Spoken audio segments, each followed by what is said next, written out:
Sejam muito bem-vindos. Eu sou Tatiana Maia, professora da Escola de Humanidades do PPGH PUC-RS. E eu sou Leonardo Fetter, doutorando pelo PPGH PUC-RS. E esse é o podcast Tem Profissional da História aí? Criado para apresentar ao público em geral as múltiplas possibilidades de atuação do profissional da história, além dos acervos disponíveis para pesquisa. Você quer conhecer mais sobre o exercício da nossa profissão em instituições públicas e privadas, nas redes sociais e na vida coletiva? Então, você é o nosso convidado para ouvir diferentes experiências profissionais. Vem conosco e descubra uma sólida e desafiadora profissão. Há muitos espaços onde estamos presentes e somos importantes. Então, tem profissional da história aí?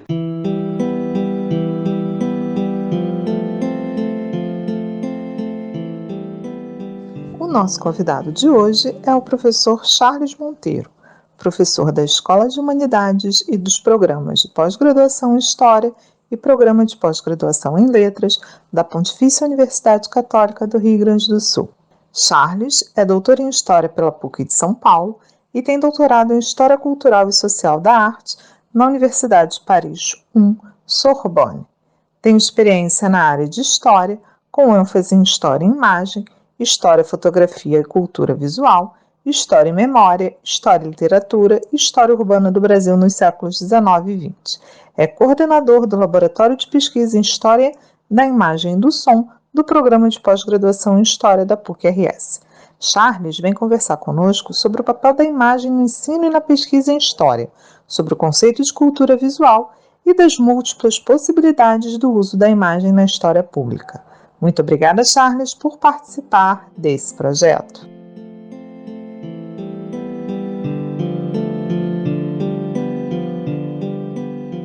Charles, quais as possibilidades da fotografia como fonte para o ensino e a pesquisa em história? E quais são os cuidados no uso das fotografias na construção de práticas de história pública? Bom, o potencial da fotografia, sobretudo para o ensino da história do século XIX, da segunda metade do século XIX para o século XX, ele é muito grande, porque a gente pode observar através da fotografia uma série de questões e problemáticas que dizem respeito tanto à vida, por exemplo, que se desenvolve no final do século XIX, a vida urbana, a história urbana, as transformações urbanas, a modernidade, os meios de transporte, os meios de comunicação, as linguagens nas ruas, a emergência da publicidade, a troca dos cavalos pelos bondes elétricos, uma série de coisas que fazem parte da modernidade, essa nova experiência de modernidade que a fotografia capta, né? A moda, uma série de questões que podem ser pensadas enquanto ensino da história.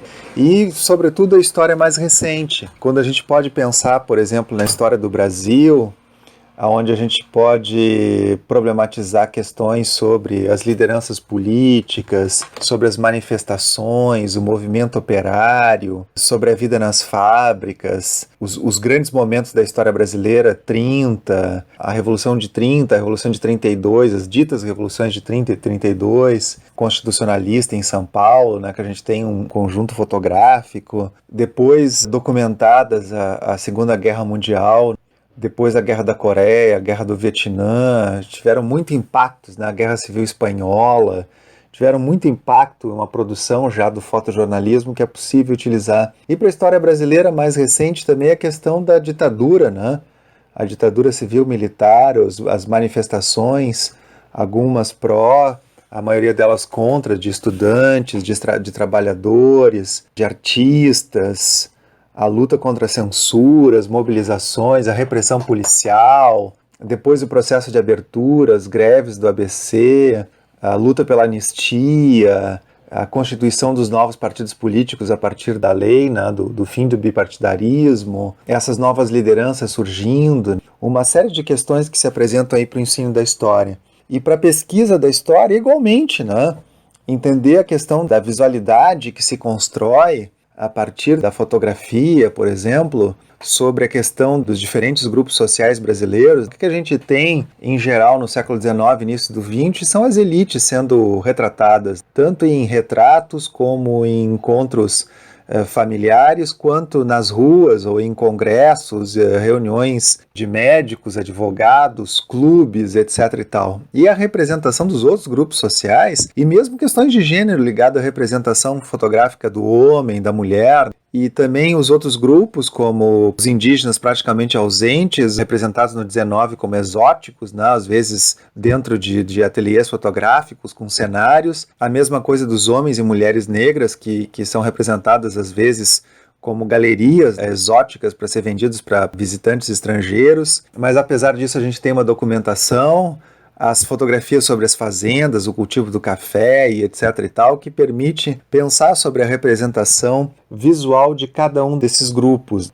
Então, para tudo isso, em termos de metodologia, a gente tem que ter um cuidado especial. Assim como qualquer documento, a fotografia ela precisa ser tratada a partir de uma crítica, né? Uma crítica documental, uma crítica metodológica. Então, a gente tem que pensar sobre a produção, quem é que produziu aquelas imagens, em que contexto produziu, qual é a técnica específica, o que a gente tem? A gente tem negativos em papéis, negativos em vidro, negativos em celuloide, que tipo de documento é esse, que cópia, como é que foi conservada, quem conservou, por que conservou, com que sentido, para manter a história da família, para criar uma história política. Augusto Malta, que era o fotógrafo do Rio de Janeiro, o primeiro fotógrafo municipal, então ele está acompanhando as reformas urbanas do Rio de Janeiro e o prefeito Pereira Passos contrata ele justamente para que ficasse registrado, digamos assim, perenizado para a história o papel dele como um homem que introduziu a modernidade urbana, novas técnicas, etc. e tal. Então a gente precisa fazer uma crítica, uma desmontagem, uma desconstrução do discurso fotográfico também, entendendo essa linguagem própria, a questão do enquadramento, o que eu enquadro, o que eu privilegio no quadro fotográfico, o que eu deixo de fora. Quando eu privilegio as reformas urbanas, as novas avenidas, os carros, a iluminação, o prefeito da cidade do Rio de Janeiro no início do século XX, eu estou deixando de fora quem? Os operários, os trabalhadores que vendiam nas ruas, que vendiam coisas nas ruas, as pequenas profissões, como o João do Rio fala, né? As profissões sem academia. Então, estou privilegiando os políticos, os engenheiros, o grande comércio, os bancos.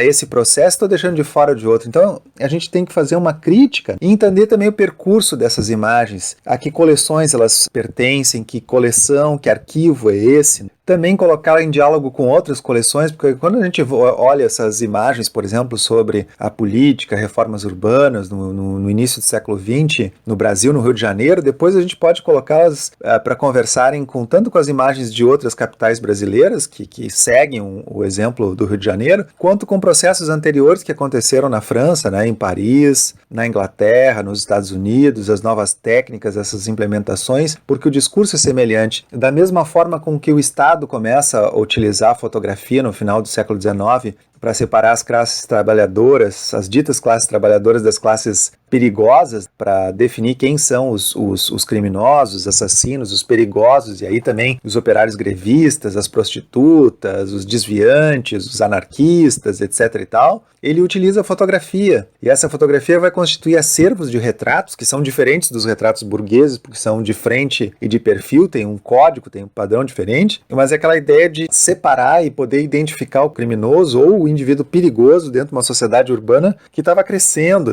A industrialização, a urbanização, esse crescimento todo. Então a gente tem que pensar sobre isso, a constituição desses arquivos. Por que uma família fotografa, então, constitui um acervo familiar, um álbum familiar que constrói uma certa ideia de unidade, perenidade, sucessão no tempo, assim como as elites faziam com a pintura, o retrato da aristocracia, da nobreza, o retrato cumpria essa função também. Então a gente tem que entender essa cultura visual dos diferentes grupos. Claro que é uma democratização da fotografia no final do 19, início do 20, que vai permitir que os imigrantes se fotografem no Brasil também, mandem sua fotografia para a Europa para dizer que conseguiram vencer, que estão conseguindo ganhar dinheiro no novo mundo e tal. Mandar uma imagem deles, dizer que eles estavam vivos, bem, que estavam conseguindo ganhar dinheiro. Então é necessário toda uma problematização disso aí, Quem são os grupos que estão presentes? Eles olham, não olham? A imagem foi roubada, a imagem é de estúdio, é de rua, é de uma manifestação social. O que aparece na imagem e, sobretudo, também aquilo que está invisível na imagem.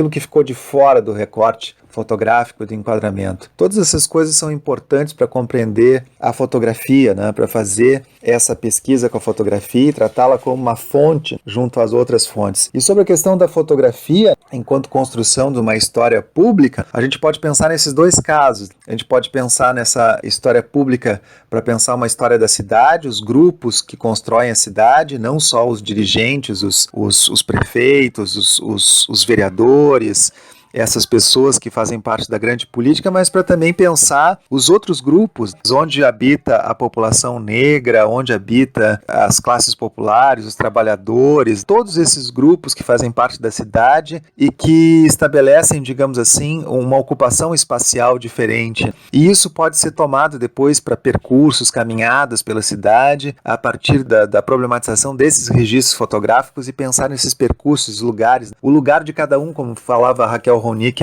no livro dela, né, sobre São Paulo, aonde estavam os operários, onde é que estavam os anarquistas, onde é que estavam esses grupos, aonde eles moravam, que espaços de trabalho, de habitação, de lazer cada um deles ocupava. E sobre a questão da ditadura civil-militar brasileira, é possível identificar então esse discurso do poder, né? Como esses dirigentes se constroem associados à ideia de modernização do Brasil com grandes obras, com os desfiles cívicos, etc. Como é que eles constroem uma imagem de unidade, de segurança, de modernidade naquele período, uma imagem que exclui outros grupos da representação, quer dizer, e os operários, e as vilas populares, e as mulheres, e tantos outros grupos que ficavam de fora disso. Então é necessário escovar, como dizia o Walter Benjamin, a contrapelo essa história e mostrar as invisibilidades dela, buscar onde estão outros acervos que às vezes não são tão acessíveis, né, para reconstituir, repensar essa história.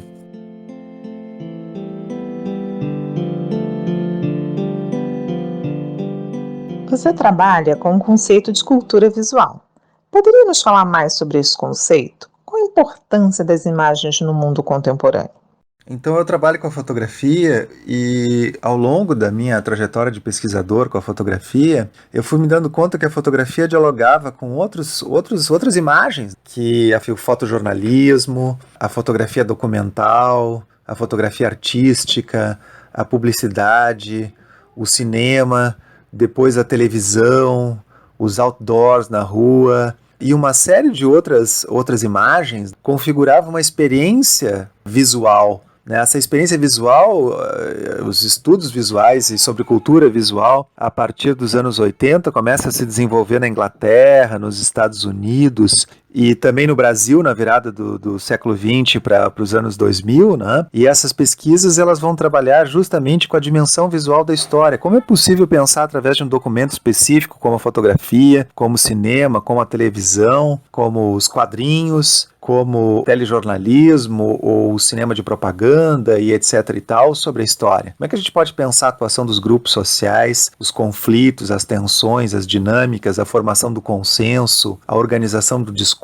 e etc e tal. E essas imagens, elas dialogam entre elas. A gente pode ver um tipo de fotografia nos anos 60 e 70 que dialoga, por exemplo, com o cinema novo. Aquela ideia de mostrar as mazelas do Brasil, mostrar o Nordeste, mostrar a luta no campo, mostrar a exploração, as diferenças sociais, né, os trabalhadores na cidade, as favelas, as comunidades, e também a cultura popular, a riqueza da cultura popular, as festas populares, a religiosidade popular, as danças, o samba, uma série de outras coisas. Então isso nos permite pensar essa dinâmica de experiência visual de uma sociedade e dentro dela dos grupos específicos, os quais eles têm, que tipo de forma eles têm para construir a sua própria imagem. Eles têm a sua imagem retratada, a sua imagem circulando ou não têm a sua imagem. Então eles são visíveis ou invisíveis. Ou então as classes populares que habitam as comunidades mais periféricas de uma cidade aparecem só no jornal, lá na seção cidade, na seção polícia. Aonde aparece cada grupo? Como é que é essa distinção? Então essa cultura visual, essa experiência visual, ela se organiza, né? E quem é que legitima isso? Quais são as instâncias que legitimam a produção das imagens? São os jornais, são as revistas ilustradas, é a televisão, é o cinema, é a academia, é o Oscar, é o cinema de Gramado, é a faculdade de artes visuais, são os museus, as galerias. Como é que funciona esse sistema onde circulam essas imagens? Entender que existem pontos fortes de um sistema, de um campo visual que organizam a produção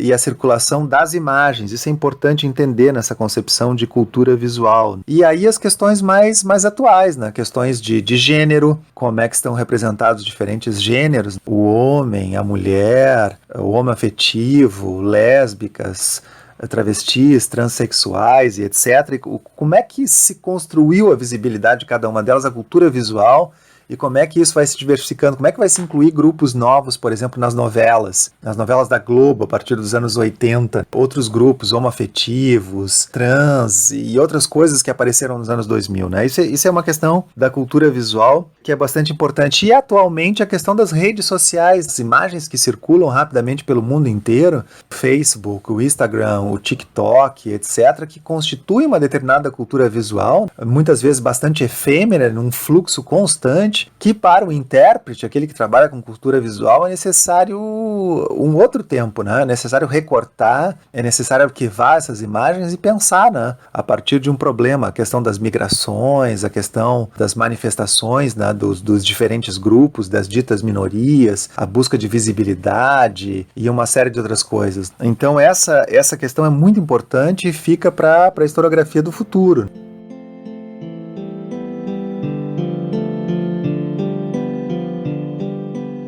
Você também se dedica à história da cidade de Porto Alegre. Como a história dessa cidade poderia ser trabalhada em projetos de história pública? Sobre a história de Porto Alegre, que eu pesquisei durante muito tempo, né? Eu comecei pesquisando a documentação oficial, pública, produzida pela prefeitura, pela intendência, pela prefeitura.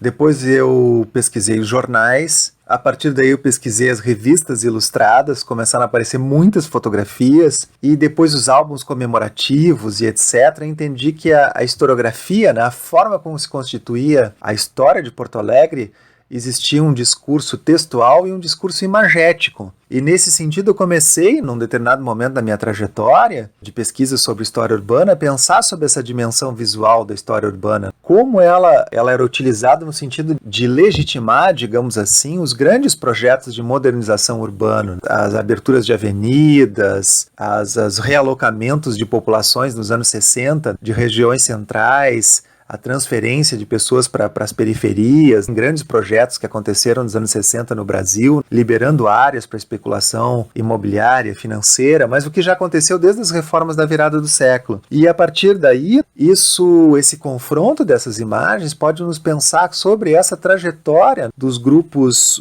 sociais urbanos, de como se constitui essa sociedade urbana, esses conflitos, essa tensão, como é que essa modernidade excludente, essa questão da segregação espacial e social no espaço urbano. Então a gente tem essas imagens, muitas delas são possíveis de recuperar através da imprensa, das revistas ilustradas, e finalmente também começa a aparecer na televisão.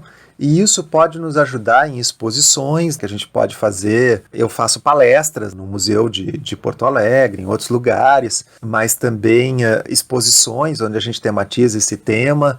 Eu trago isso para a minha História Cultural do Brasil, que eu trabalho na universidade também confrontando reformas urbanas no Rio de Janeiro e em São Paulo com Porto Alegre. A partir disso eu publiquei artigos também. E nos anos 2000 a gente fez o projeto das caminhadas. O projeto das caminhadas Viva o Centro a Pé. Eram caminhadas onde, a partir de percursos pelo centro da cidade e depois saindo para outras regiões, a gente reconstituía, digamos assim, a dinâmica de construção do espaço público, né? A ocupação do espaço público pelos diferentes grupos, as tensões, as disputas e etc. E eu levava sempre as imagens, as fotografias juntos para mostrar essas transformações do espaço urbano e essas outras vivências, outras experiências dos grupos no espaço urbano. Então eu acho que essa história pública de pensar as diferentes camadas de tempo que existem na cidade, como elas se constituíram, quem foram os sujeitos desses processos, os grupos, os beneficiados, aqueles que foram expulsos, quem pagou o custo da modernidade, todas essas coisas, tanto a fotografia quanto essas caminhadas, esses percursos que surgiram depois como o percurso o Museu do Percurso Negro em Porto Alegre, mostrando os lugares da cidade onde a população negra vivia, trabalhava, circulava e tal, como também os percursos que mostram a classe operária em Porto Alegre, na região das indústrias, a região da habitação, as vilas operárias, indústrias, tudo isso que foi surgindo nos anos 2000 como desenvolvimento dessas novas pesquisas sobre a história da cidade. Então acho que a fotografia, tanto a fotografia quanto a história pública, se unindo as duas, tem bastante a contribuir para a renovação da historiografia, da história do Brasil e da sociedade brasileira.